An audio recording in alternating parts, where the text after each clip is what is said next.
आपने एक बहुत ही टची चीज़ को पकड़ा है और उसकी एक कुछ हिस्ट्री है।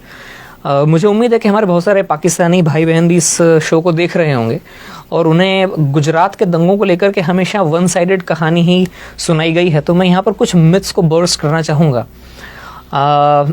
अक्सर ही बताया जाता है, पाकिस्तान के अंदर तो यही खबरें जाती हैं कि मोदी के राज में 2000 मुसलमानों को मार दिया, लेकिन एक्चुअल फिगर 2000 नहीं है। वैसे मुझे शर्म आ रही है ये नंबर्स बोलने में। ये कोई खुशी का मौका नहीं है, ये कोई खुशी की चीज़ नहीं है कि मैं ये कहूँ कि 790 मुसलमान मारे गए थे और 240 हिंदू मारे गए थे।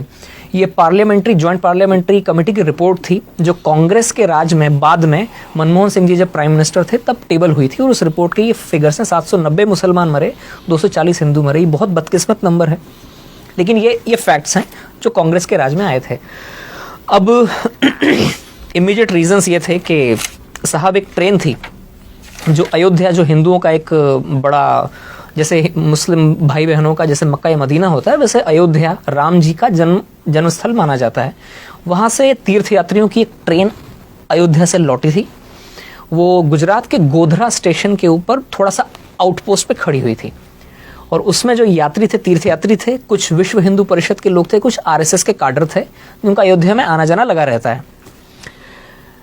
अचानक, एंड आई से this with lot of डिसमे and lot of embarrassment, कि अचानक करीब 1000 मुसलमानों की भीड़ उस ट्रेन के उस डब्बे में पहुंचती है जहां पर इन लोगों के रिजर्वेशन थे। बोगी नंबर S6 और S7 इसे घेरती है। अचानक पथराव शुरू होता है और पेट्रोल में भिगो कर रुई के गद्दों को और तकियों को अंदर फेंका जाता है और आग लगाई जाती है, जिसमें 59 हिंदू जिंदा जलकर मर जाते हैं। 28 फरवरी सन 2002 का दिन था, सुबह 9:30 बजे के आसपास का वक्त था।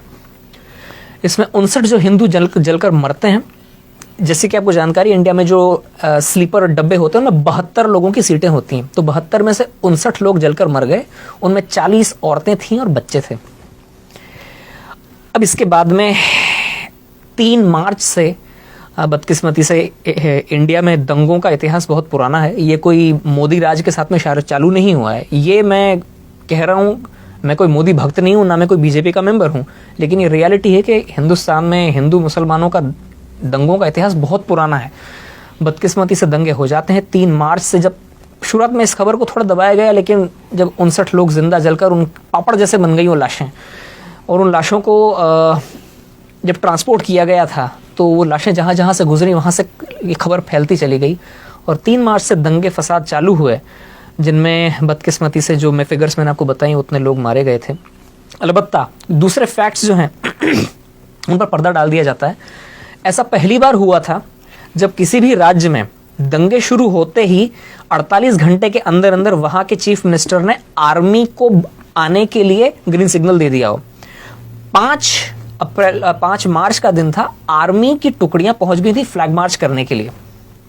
दूसरी बात, ऐसा पहली बार हुआ इंडिया में कि पुलिस की गोलियों से 100 हिंदू दंगाई मारे गए थे। ये फैक्ट्स हैं, ये डॉक्यूमेंटेड फिगर्स हैं, मैं अपने मन से नहीं बता रहा हूं। और ऐसा पहली बार हुआ था कि इस तरह से कट्टर, जो मुस्लिम्स के अंदर जो कुछ कट्टर और ऑर्गेनाइजेशंस थे, उन्होंने वहीं के पास में गोधरा में करीब 50 मस्जिदें हैं, 50-60 मस्जिदें, छोटा सा कस्बा है लेकिन 50-60 मस्जिदें हैं।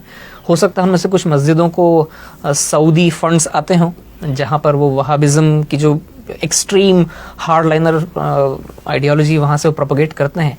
एक मस्जिद से मोबिलाइज हुई थी वो मॉब जिसने ट्रेन को घेरा था और जिस तरह से जलाया गया, ये भी पहला मौका था इंडिया के अंदर। ये उसका इमीडिएट रीजंस थे। इसके पीछे हिस्ट्री का थोड़ा सा और पीछे आप जाएंगे तो गुजरात की पॉलिटिकल अनसर्टेनिटी भी बहुत ज़्यादा थी उस वक्त। ये मार्च 2002 की बात है।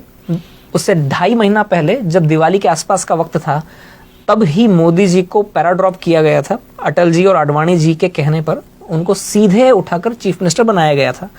वे गुजरात में उसके पहले कभी असेंबली के मेंबर तो क्या, चुनाव लड़ना तो क्या, वे कभी किसी म्यूनिसिपल कॉरपोरेशन का भी चुनाव नहीं लड़े थे। वे कोई इलेक्टेड फिगर नहीं थे और उस वक्त गुजरात में कई बरसों से पॉलिटिकल अनसर्टेनिटी चली आई थी। हर 6-8वें महीने में चीफ मिनिस्टर बदलते थे, और जो वहाँ की जो लोकल बीजेपी, स्टेट बीजेपी थी, उसके अंदर बहुत सारे गुट बने हुए थे और गुट आपस में ही लड़ते रहते थे। वो हालांकि बीजेपी मेजॉरिटी में थी, लेकिन फिर भी कोई एक तगड़ा लीडर नहीं था। कांग्रेस बहुत होपलेस कंडीशन में थी, लेकिन फिर भी वो इस इनफाइटिंग को थोड़ा बढ़ाने की कोशिश करती थी। कई सालों से ही चल रहा था, तो आप ये समझ सकते हैं कि पॉलिटिकल अनसर्टेनिटी थी। जब किसी भी जगह पर पॉलिटिकल अनसर्टेनिटी होती है तो वहाँ के एडमिनिस्ट्रेशन के ऊपर उसकी मार पड़ती है। एडमिनिस्ट्रेशन ढीला हो जाता है, पुलिस ढीली हो जाती है, और पूरी सोसाइटी में भी एक एजिटेशन हो जाता है, गड़बड़ हो जाती है। तो इन सब चीज़ों की रोशनी में एक नए आदमी को आप उठाकर चीफ मिनिस्टर बनाते हैं, जिसके ज़्यादा सपोर्टर्स भी नहीं थे।